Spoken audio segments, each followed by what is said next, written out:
इंदौर में नगर निगम यातायात विभाग सहित अन्य विभाग पूरी तरह से यातायात को बेहतर बनाने में जुटे हुए हैं, तो वहीं भगवा ऑटो रिक्शा चालक संघ द्वारा ई रिक्शा को लेकर आवाज उठाई। जो अधिकारी ने सुनते हुए ई रिक्शा को 23 रूट चिन्हित कर दिए गए हैं, जिसके आधार पर ही ई रिक्शा अब शहर के विभिन्न हिस्सों में संचालित हो सकेगी। दरअसल इंदौर में ई रिक्शा काफी मात्रा में सड़कों पर अब संचालित होने लगी है और ई रिक्शा को लेकर किसी भी तरह के कोई मापदंड सुनिश्चित नहीं किए गए थे, जिसको लेकर भगवा ऑटो रिक्शा चालक संघ के अध्यक्ष वीरेंद्र त्रिपाठी द्वारा आवाज बुलंद की गई थी। इसके बाद आरटीओ विभाग यातायात विभाग के साथ मिलकर पिछले दिनों रिक्शा चालक संघ के साथ एक बैठक में कुछ मानदंड तय हुए और इन्हीं के आधार पर आम ई रिक्शा के 23 रूट शहर में चिन्हित किए गए हैं। बताया जा रहा है कि ई रिक्शा के 10 से 12 किलोमीटर का रूट तय किया गया है और इन ई रिक्शाओं पर अब नंबर भी लगाए जाएंगे और इन नंबरों के आधार पर वह इन रोडों पर संचालित हो सकेगी।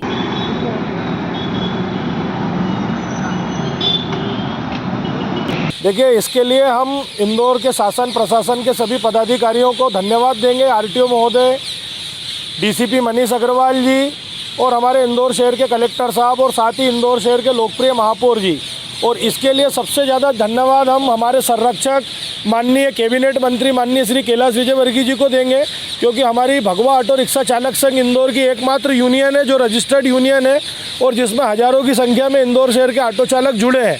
और हमारी यूनियन ने ही आंदोलन की चेतावनी डीसीपी मनीष अग्रवाल जी का घर का घेराव करने की दी थी, तभी जाकर के हड़कंप मचा और अधिकारियों ने तत्काल ई रिक्शा के रूट तय करे, जिसका बेनिफिट हमारे इंदौर शहर के 35,000 ऑटो चालक भाइयों को मिलेगा। और होना भी चाहिए, क्योंकि ई रिक्शा अनसन चला रहे हैं, छोटे छोटे बच्चे ई रिक्शा चला रहे हैं, बगैर लाइसेंस के गाड़ियाँ चल रही हैं, बगैर कागज़ के गाड़ी चल रही है, तो रोज़ कहीं ना कहीं दुर्घटना हो रही है, कहीं गाड़ी पलट रही है, कहीं कुछ गलत काम हो रहे हैं। तो ये सारी चीज़ें इससे रुकेंगी। और आजकल ई रिक्शा का इस्तेमाल लोडिंग में बहुत हो रहा है और उसके कारण भी हमारे लोडिंग ऑटो चालक, ठेले वाले भाइयों का भी, हम्माल भाइयों का भी काफ़ी नुकसान हो रहा है, क्योंकि बगैर परमिट, बगैर रूट के, बगैर कागज़ के ये लोग कहीं भी गाड़ी चलाते हैं। कितने रूट तय किए गए हैं अभी प्राथमिक रूप से? 23 रूट इनके तय हुए हैं और रूट कितने भी तय हो हमें उससे कोई दिक्कत नहीं है, बस रूट तय हो जाएंगे तो कम से कम ये इनकी सवारी फिक्स करके आराम से चलाएंगे तो सही।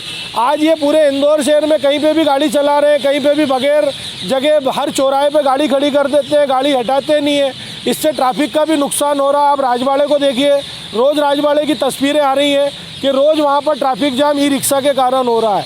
और ई रिक्शा के लिए मैं शासन प्रशासन के अधिकारियों से भी निवेदन करूँगा और सरकार से भी निवेदन करूँगा कि आप इनके लाइसेंस भी अनिवार्य कराएँ, क्योंकि छोटे छोटे बच्चे बहुत ई रिक्शा चला रहे हैं और इनकी गाड़ी का भी मीटर सत्यापन हो, गाड़ी का फिटनेस हो। अब फिटनेस होता ही नहीं है, किसी ई रिक्शा में तो ब्रेक ही नहीं घुस जाती है कहीं की कहीं।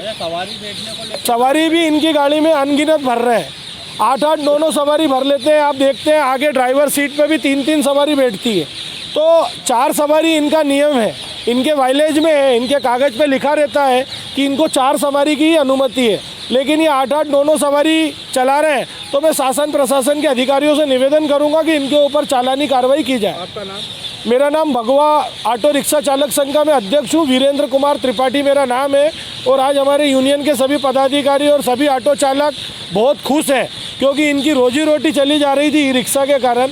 आज ये लोगों का परिवार चलेगा, क्योंकि इंदौर शहर में ऑटो रिक्शा 1956 से चल रही है और ऑटो रिक्शा इंदौर की मॉनिटर है जो 24 घंटे चलती है।